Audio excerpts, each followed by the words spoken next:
Hay muchas noticias que se han generado en el plano local. Una de ellas es que ayer se dio un caso en la Asamblea de Diputados, en la sesión de la Comisión de Credenciales. Se le ocurrió al diputado Roberto Ábrego que no tuvieran acceso los periodistas a la presentación de varias denuncias que se dieron contra magistrados de la Corte Suprema de Justicia, y el diputado, él quería que se hiciera puertas cerradas, pero el diputado Juan Diego Vázquez ordenó que los periodistas sí pudieran entrar y que no se quedaran afuera. Vázquez logró entonces que los periodistas entraran al salón, y cuando entraron al salón los periodistas, el diputado Ábrego canceló la sesión.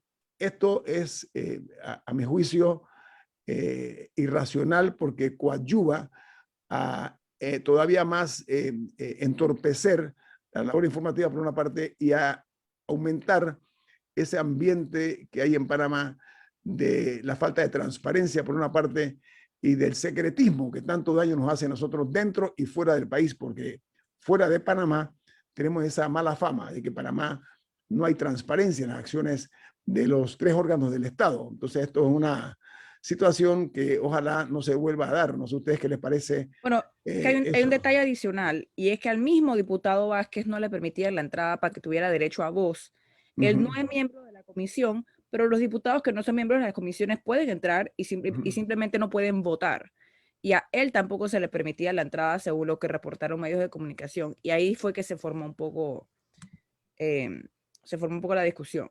El problema es que mientras la Asamblea investigue a los diputados y los diputados a la Asamblea, esto no va a funcionar. O sea, estamos ante una democracia. Una relación simbiótica. Simbiótica. O sea, esto realmente hay que cambiar. Esto no puede continuar así, porque esto coadyuva, impulsa, alimenta lo que es la impunidad en el país, pero sobre todo hay una, digamos, una complicidad entre la Corte Suprema y los diputados, porque hay un pacto de no agresión. Diga, Milton.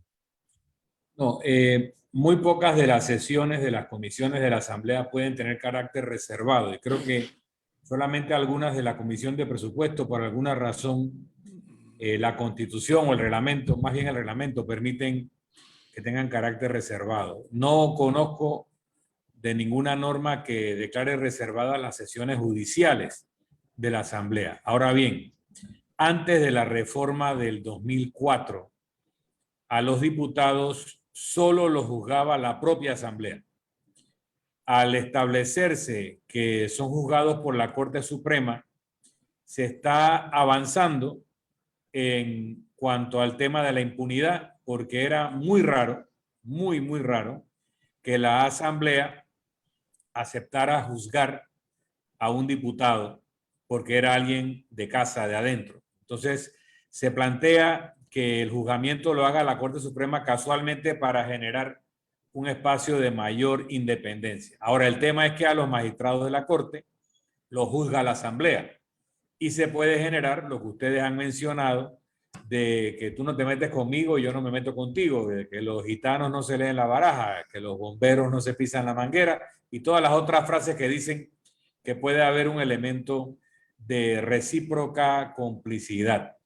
Sin embargo, ha habido casos en donde ha habido procesos a diputados en donde se les ha levantado la inmunidad, etc. Si nosotros queremos que se cambie el sistema de juzgamiento de los diputados y de los magistrados de la Corte, habría que plantearse cuál va a ser. O sea, si no nos parece bien que la Asamblea juzgue a los magistrados y que los magistrados juzguen a los diputados, ¿cuál es el sistema alternativo? Una idea sería, bueno, que los traten como a cualquier ciudadano, que los juzgue el juzgado municipal, el de distrito, porque de acuerdo al tipo de delito que se les acusa. El tema con eso es que hay un principio que es el de la inmunidad parlamentaria, y la inmunidad parlamentaria no busca impunidad. Lo que busca es que un diputado disidente, imagínese el diputado Vázquez, que porque se convierte en un incordio para el poder, sea el ejecutivo o sea otro poder económico, mediático, entonces lo acusen de cualquier cosa, en cualquier instancia, y lo arresten o lo detengan el día que hay que hacer una votación importante. o porque denunció algo en la asamblea, le abran un proceso. Entonces, cuando vamos a cambiar el sistema, simplemente seamos cuidadosos de entender qué es lo que se quiere tutelar. No se quiere tutelar a los pillos. No se quiere que haya un pacto de no agresión entre diputados y magistrados, pero sí se quiere que cualquier diputado valiente que denuncie, que incordie o que moleste no sea víctima de un sistema que lo vaya a anular a través de maniobras judiciales. Pero Milton, como está la situación ahora mismo, es un despropósito. ¿Ok? Lo que estamos viendo nosotros. Hay, vía ejemplo, casos que están durmiendo profundamente un sueño cómodo o placentero en la corte. Todos sabemos lo que está ocurriendo. O sea, en el tema de los diputados, mira, aquí hay denuncias muy serias de malos manejos por los diputados de la pasada administración. Y no ha pasado de la nada. antepasada. Y de la antepasada, y no ha pasado nada, Milton. O sea, aquí hay un relajamiento, ¿ok?, del concepto de aplicar la justicia igual para todos. O sea, no hay equidad en la aplicación de la justicia. Mientras haya o continúe o permanezca este status quo de que los diputados no investigan a los magistrados de la Corte Suprema de Justicia y en consecuencia devolviéndole los cariños, los afectos, lo mismo hacen los diputados con los magistrados, permanecerá siendo el reino de la impunidad Panamá, ¿no?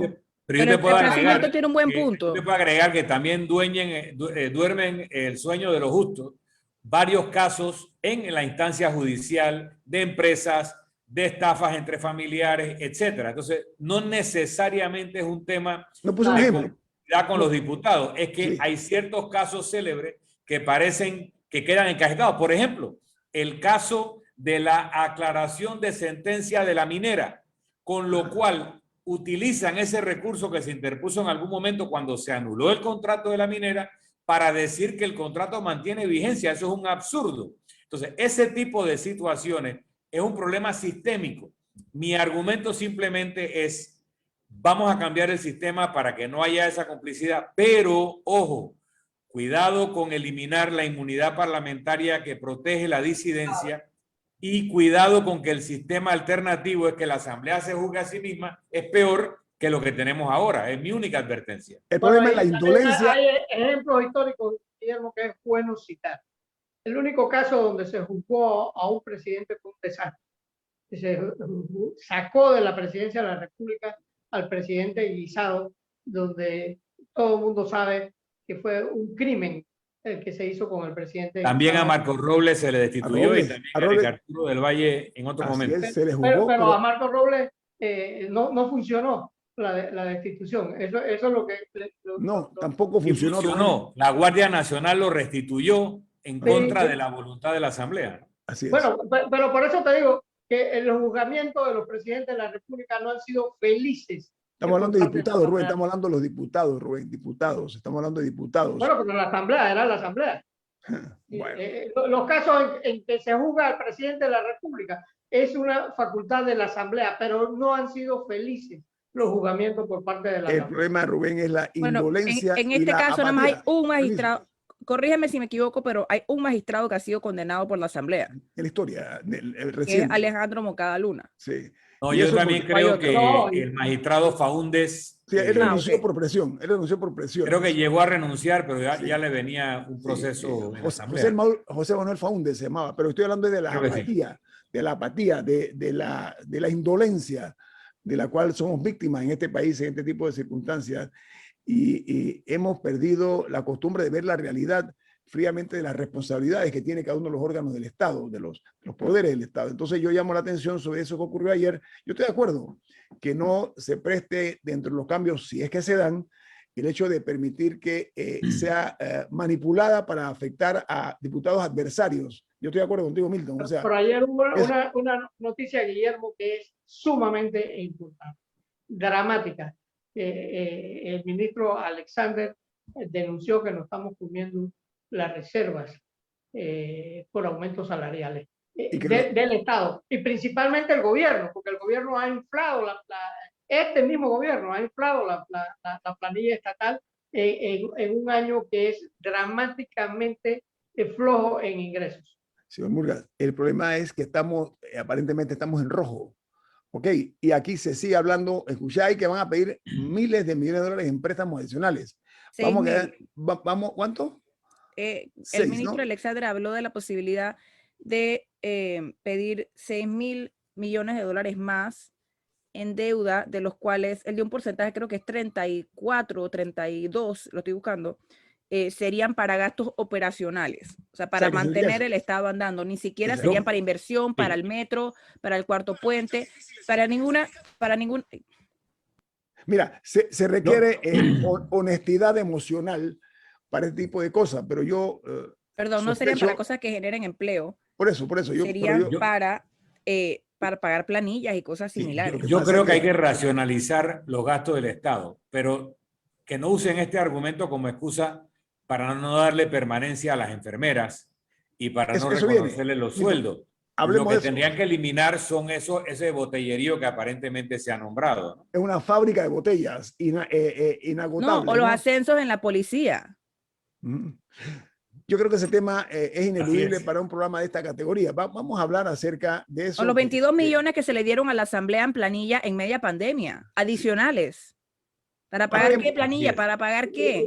Mira, y tenemos más coroneles en la democracia, en la dictadura. La dictadura se manejaba con un general y 9 coroneles y tenientes coroneles. Un coronel. Todos los demás eran tenientes coroneles. Tenientes coroneles. Pero veamos ahora, no caben los coroneles y los tenientes coroneles en la Policía Nacional. Bueno, ahora son comisionados y subcomisionados. Pero el equivalente en rango, está hablando Rubén. El equivalente en rango, dice Rubén. Bueno, vamos al corte comercial.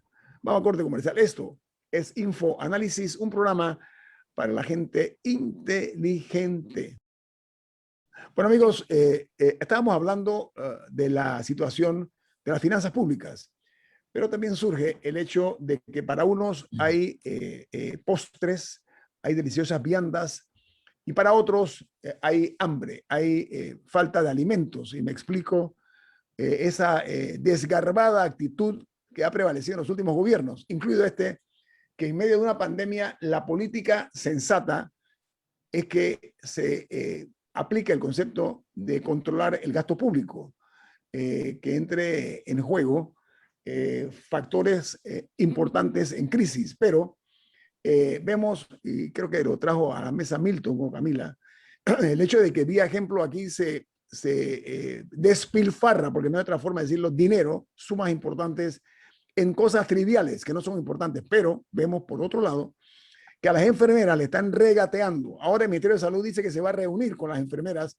para cancelarles deudas pendientes, pero que además de eso se quejan las enfermeras de que van a un paro. Ya dijeron que van a un paro por una parte y por la otra, el hecho de que no se les ha habido mucha mezquindad, en este caso, sin justificación alguna, porque ellas están en la primera fila de la lucha contra esta pandemia. Entonces, de verle a estas enfermeras, a mí me parece, es otro despropósito, ¿ves? De lo que he venido diciendo, Milton. Sí, yo quería comentar. Primero, hay un mandato constitucional que luego pusimos en la Ley de Carrera Administrativa por allá por 1994, que es la Ley General de Sueldos. Aquí tiene que haber, y es muy fácil, la Ley General de Sueldos es un documento bastante sencillo, en el canal tienen algo equivalente, donde tú estableces los ascensos por rango y por antigüedad y por experiencia, y la parte salarial es bastante automática y no tiene que ver con la discrecionalidad de nadie. Una cosa que nunca se ha querido hacer porque obligaría a transparentar y quitaría arbitrariedad. Lo segundo, quiero contarles, cuando me tocó ser ministro de gobierno, que por orden del presidente le subimos el sueldo a todos los que ganaban 400, o sea, menos de 500, a 500 y así, y logramos hacerlo. Cuando venía la tanda para subirle a los que estaban en 1000 en adelante, no había. Y yo pedí investigar el presupuesto y había un bloque de 8 millones de dólares que yo decía, bueno, sáquenlo de allí, que estaba subutilizado. Dice, no, no se puede. ¿Cómo que no se puede? Si está subutilizado, es de planilla, de ahí saldrán los aumentos. No, y al final era una maraña de nombramientos congelados por apelación, incluso personas que habían sido destituidas, pero que de alguna manera seguían cobrando. O sea, cuando empezamos a investigar Tuvimos que obligar a gente a devolver dinero que tenían 10 años de estar cobrando un sueldo sin trabajar en el gobierno. O sea, hay una serie de bolsones presupuestarios que yo sospecho que en el Ministerio de Economía y Finanzas los técnicos saben de su existencia porque los ayudan a que a fin de año el déficit sea menor, porque son unos bloques congelados. Eso hay que sincerarlo. Por otra parte, hay que reconocer que hay leyes especiales para maestros, para personal de salud, para fuerza pública. Muy bien. Pero, al mismo tiempo, cuando tú tienes una ley general de sueldos y tienes un sistema racional, tú estableces en una proyección cuántos maestros, cuántos médicos, cuántas enfermeras y cuántos policías tú requieres en proporción a la población. Tú no nombras por nombrar. Tú tienes que atender una proporcionalidad. Y una vez que tú determinas ese personal, tienes que determinar cuántos jefes tienes que tener por esa cantidad de personas. Pero aquí se asciende a todo el mundo, se le da rango, se le sube el sueldo sin ninguna proporcionalidad al personal que tienen que administrar. Entonces, requerimos ley general de sueldo y requerimos estudios de proporcionalidad para determinar el personal que necesitamos y no simplemente el que nos dé la gana de nombrar. Nosotros aquí practicamos lo que se llama periodismo de precisión. Esto significa que decimos las cosas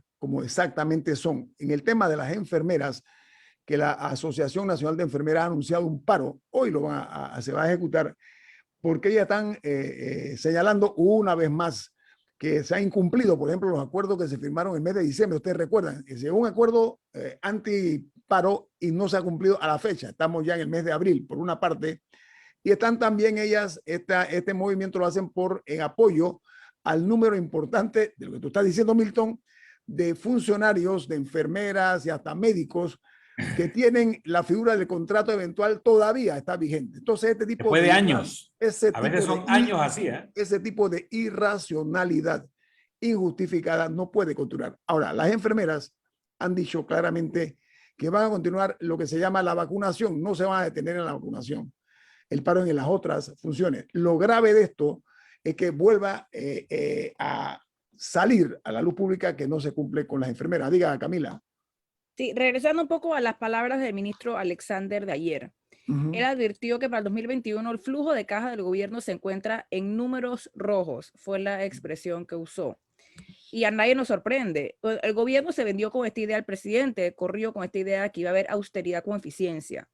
No, esa austeridad no sabemos cuánto duró, dónde se quedó, ni a quiénes se le aplicó, porque seguimos viendo una cantidad de gastos innecesarios a todos los niveles de gobierno. Superfluos, Camila, son superfluos. Superfluos. Hay cosas que se justifican, pero otras que no. Y otras que están escondidas, para usar la palabra del señor Milton, con marañas dentro de los presupuestos de las diferentes instituciones. Y doy un ejemplo.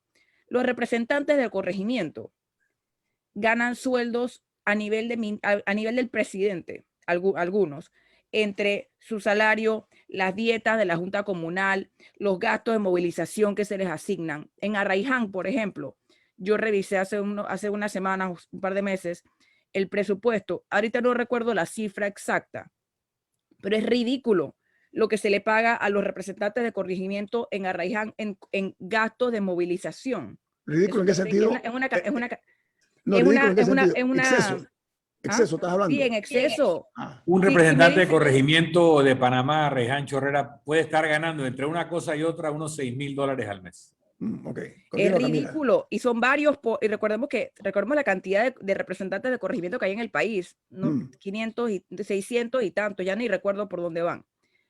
Por eso que hay tanto afán por crear más corregimientos, porque más corregimientos significa más representantes. Y gastos para el Estado. No, y no tiene sentido en una región tan comprimida como Arraiján que tengan esa cantidad de gastos de movilización. Y los alcaldes hacen lo mismo. El alcalde de Colón, el alcalde de San Miguelito, se han asignado gastos de movilización en los miles de dólares para áreas muy concentradas.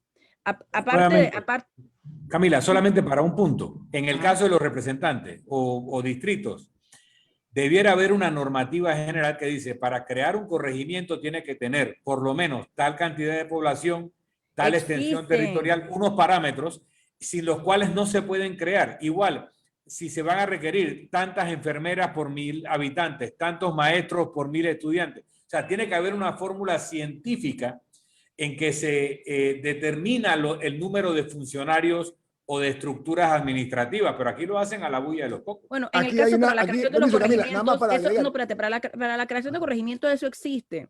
El problema es que lo terminan pasando de todas maneras y nadie le dice que no a la asamblea y el presidente firma. Y el presidente Porque hay firma y una, sanciona. Camila, No, porque y hay una aparte cultura. de eso, con el Ajá. tema del porcentaje, hay muchas discrepancias, por ejemplo, en la caja de seguro social, que adolece en temas financieros, pero tenemos la relación administrativo-médico, o sea, y personal médico, incluye enfermeras y todo, es como 1 a 1.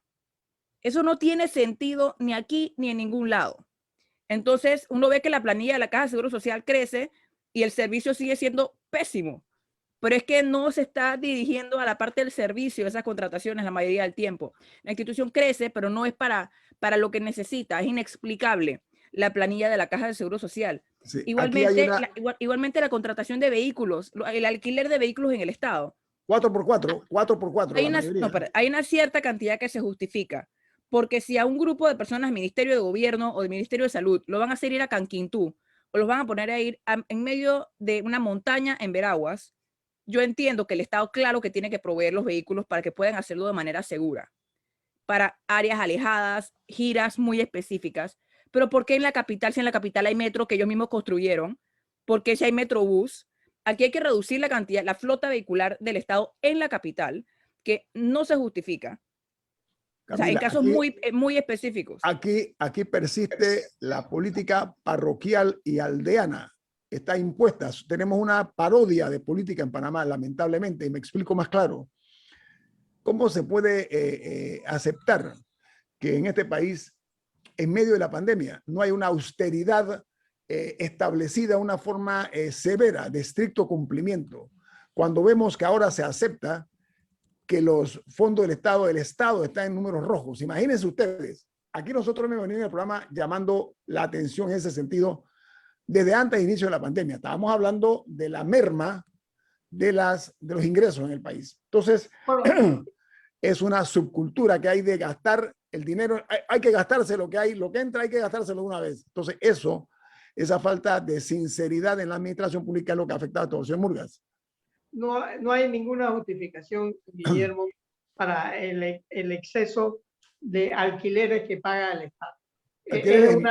Edificio. En edificio. Esa es otra. Pero que es escandalosamente inexplicable la cantidad de millones de dólares que bota el Estado en oficinas del Estado. Recuerdo cuando devolvieron la embajada de los Estados Unidos, un edificio que tenía todas las condiciones para representar una buena institución del Estado, y alegremente el gobierno lo destruyó sin ninguna era una joya. Rubén, la embajada de los Estados Unidos era una joya histórica por las relaciones de los Estados Unidos con Panamá. Una aberración. Y tenía todas las condiciones, porque a raíz de los ataques que hubo en Estados Unidos, las embajadas de Estados Unidos sufrieron una remodelación a nivel del mundo, Guillermo, y esa era una joya, porque Panamá era una buena, era un país que tenía unas excelentes relaciones con los Estados Unidos desde el siglo antepasado. Entonces, Panamá tenía una buena embajada. ¿Por qué? Porque tenía más de 50,000 ciudadanos norteamericanos que residían y trabajaban en la antigua zona del canal. Entonces, la embajada de Estados Unidos en Panamá no era cualquier cosa, Guillermo, pero la destruimos sin ninguna explicación. No, hay una cantidad de edificios ociosos. En Clayton, por ejemplo, todos esos que están llegando al Figali, esos todos, creo que propiedad de la Caja de Seguro Social. No se les saca provecho a eso, se están pudriendo ahí. Y hay vivienda, Camila, hay muchísimos otros terrenos y edificios incluso ociosos en el país que dejan que se sigan deteriorando y no se les da uso, pero están pagando alquileres millonarios mensuales. El Ministerio de Trabajo, ¿qué hace pagando un alquiler no sé de cuánto aquí en Plaza Edison? ¿O por qué están pagando tanto dinero en estas plazas que además no son, o sea, es un problema que el Estado esté ahí alquilando por años? Si me dice que es temporal porque hubo un incendio y están teniendo que resolver por 6 meses o un año, se entiende, pero llevan algunas décadas en estos lugares. Y lo que es peor, Pagando Camila, y pagando. El Eso es un Ministerio de sangrado. Trabajo Eso es un sangrado para el Estado. Por ley, el Ministerio de Trabajo debe estar en una institución totalmente accesible para el trabajador, que no tenga que llegar en taxi, que no tenga, y está en un lugar sin parking, se le cobra el estacionamiento. El dirigente sindical va a poner una denuncia y resulta que tiene que pagar parking allí. O sea, todo lo hacemos al revés. Sí. Y yo felicito a este programa por haberse atrevido a tocar estos temas que normalmente no se tocan señor Murgas, nos atrevemos a tocar ese tema y muchos otros que otros medios no se atreven siquiera a pensar. Nosotros aquí lo decimos. Vamos al corte comercial. Esto es Info Análisis, un programa para la gente inteligente. Bueno, se anunció que a partir del próximo 3 de mayo va a estar restringiéndose la entrada a Panamá de personas provenientes de la India, producto pues del aumento de casos escandalosos y de mortalidad que hay en la India. Esta es una medida que se ha aplicado en muchos otros países que han cerrado fronteras. En este caso, Panamá lo está haciendo por ahora en cuanto a la restricción del ingreso al país de las personas que vengan de la India. No tienen que ser indios o indostanes, sino cualquier persona que venga de ese país asiático. Me parece que es una medida sana la que se está aplicando. No sé ustedes qué opinan. Lo que yo entiendo que se está equiparando las restricciones más o menos a las que hay en Sudamérica. Es lo que, o es un cierre total. Yo entendí que era que se les va a exigir la prueba molecular, etcétera, como se le exige a... No, dice, la nota dice restricción de ingreso. Es lo que dice. Es restricción de ingreso lo que se está anunciando. Bueno, nosotros debemos tener mucho cuidado con esas restricciones de ingresos, porque así recuerdo que se restringía el ingreso de los chinos a Panamá. Se convirtió en negocio después, se convirtió en un negocio. Se convirtió en un negociado. Un gran negocio. Y entonces resulta que nosotros reconocíamos a Taiwán, que era una islita que no representaba al pueblo chino. Entonces demoramos muchos años para reconocer a la verdadera China, a la verdadera representante del pueblo chino. Entonces, ese tipo de situaciones se han dado, Guillermo. Nosotros tenemos que tener cuidado cuando reconocemos o restringimos el ingreso de extranjeros a Panamá, porque podemos usar términos discriminatorios. Es lo mismo como los edificios. Ahora que estamos hablando de los alquileres, el edificio de la Lotería Nacional, que es un emporio, un ícono de la arquitectura panameña, resulta que le hemos quitado todas las instituciones del Estado de allí y hemos hecho una plazoleta de la lotería horrorosa. Antiestética, anti todo. Y así hemos ido dañando las cosas. Bueno, Milton, ¿tú quieres decir algo? No, lo que quiero señalar es que hay que ser cuidadoso y prudente. Si hay un brote en Costa Rica y un país dice que prohíbe el ingreso de todos los visitantes que vengan de Centroamérica o de América Latina, sería absurdo. La India es el 7º país en territorio en el mundo, o sea, la extensión territorial de la India es el 7º en el mundo. Y hoy en día es el país más poblado del mundo, ya se pasó a China, tiene más de 1.400 millones de habitantes. Se sabe que hay áreas de la India donde hay una explosión de esta enfermedad y otras áreas donde no hay ese nivel de infestación. Entonces, lo prudente sería probablemente decir de tal ciudad o de tal estado en la India, si se quiere hacer alguna restricción porque hay un descontrol. No, es a las personas, pero a mí me parece es las personas que vengan provenientes de la India, es lo que dice. Pero lo que está diciendo el señor Milton es que debería ser más regional. No dice de qué parte de la India, y probablemente si viene de una zona donde no hay casos de COVID, estaríamos aplicando una restricción injusta. Repito, la India es un subcontinente y a nivel de población hay más población en la India que en todo el continente americano. Entonces tenemos que ser muy precisos si queremos aplicar alguna restricción sanitaria y no hacerla así a rajatabla, ¿no? Espero que no sea, que se haga de una manera, que no se haga aleatoriamente, de repente tú sí, tú no. Ese es parte del riesgo que se corre uno en estas cosas, ¿no?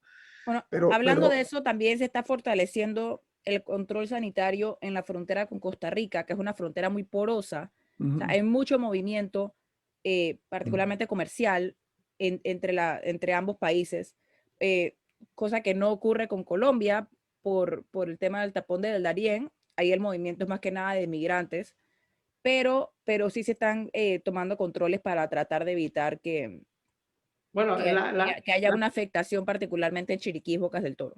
Las relaciones de Panamá con Costa Rica son muy curiosas, Camila, porque estamos cerca de Costa Rica, pero estamos lejos de Costa Rica. Tú encuentras en Panamá muy pocos ticos viviendo en Panamá.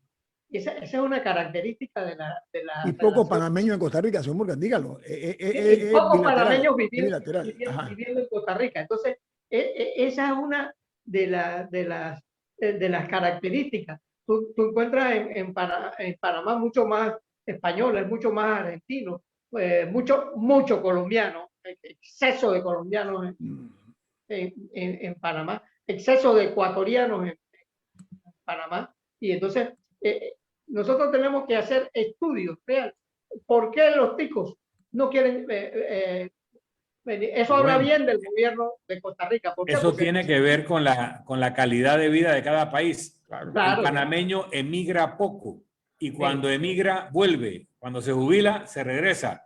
Igual el costarricense. Y eso tiene que ver con que, mal que bien, a pesar de lo que nos quejamos, son países donde se vive bien. Tanto es así que aquí en Panamá se vienen a vivir canadienses, norteamericanos, europeos en su jubilación. Sí.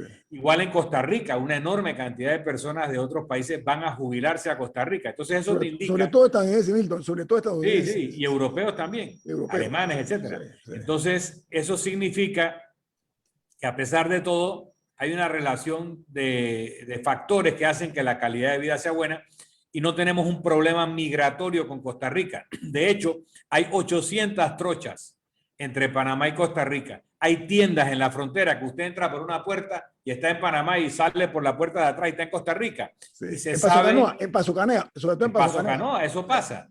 Y tú vas por la carretera panameña o la carretera panameña en frontera, tú te bajas del auto, cruzas una zanja de tierra y estás en Costa Rica y te tomas una cerveza Pilsner, no sé cómo se llaman las allá. Entonces, esa es una relación que ha funcionado y que podríamos hasta profundizar. Y hay panameños que se van a Costa Rica a atenderse. Los indígenas panameños prefieren dar a luz en Costa Rica porque los atienden mejor que en Panamá. Eso es lo que es la relación. Y conseguían mejores salarios en los capitales costarricenses que en los capitales panameños. Esa es una realidad. Oiga, antes de terminar el programa, quiero traer a la mesa lo siguiente. En Panamá, nosotros vemos que, insisto, la impunidad se impone. Es un juego de palabras. Mira, ayer en Ecuador, un fiscal pidió llamar a juicio al alcalde de Quito, imagínense ustedes, en funciones, y a otros 14 involucrados, incluyendo los hijos del alcalde. ¿Saben por qué? Por el delito de peculado en la compra de pruebas rápidas para detectar la COVID-19. O sea, allí... Menos mal que eso solo sucede allá, ¿no? Bueno, Milton, por eso lo que quiero decirte es que el aprovechamiento del cargo público para hacer negocios en medio de la tragedia, la justicia debe accionar con mayor influencia, con mayor firmeza es la palabra, ¿no? Y aquí en Panamá no hemos hoy, nosotros por ahora en el programa no habíamos dado los números de la COVID-19, me permiten. Ayer se registraron 3 fallecidos en Panamá en las últimas 24 horas. Y los casos positivos suman 363.533 y un total de 353.043 recuperados. El número de personas que han perdido la vida, víctimas de la COVID-19, hasta el día de ayer, de acuerdo a los informes de epidemiología de la Caja de Seguro Social, del Ministerio de Salud, perdón, estamos hablando de 6.216 fallecidos. A mí lo que se me ocurre pensar es que lo que no debemos nosotros es aflojar lo que hasta ahora se ha logrado con la baja, con la tendencia a la baja de los casos.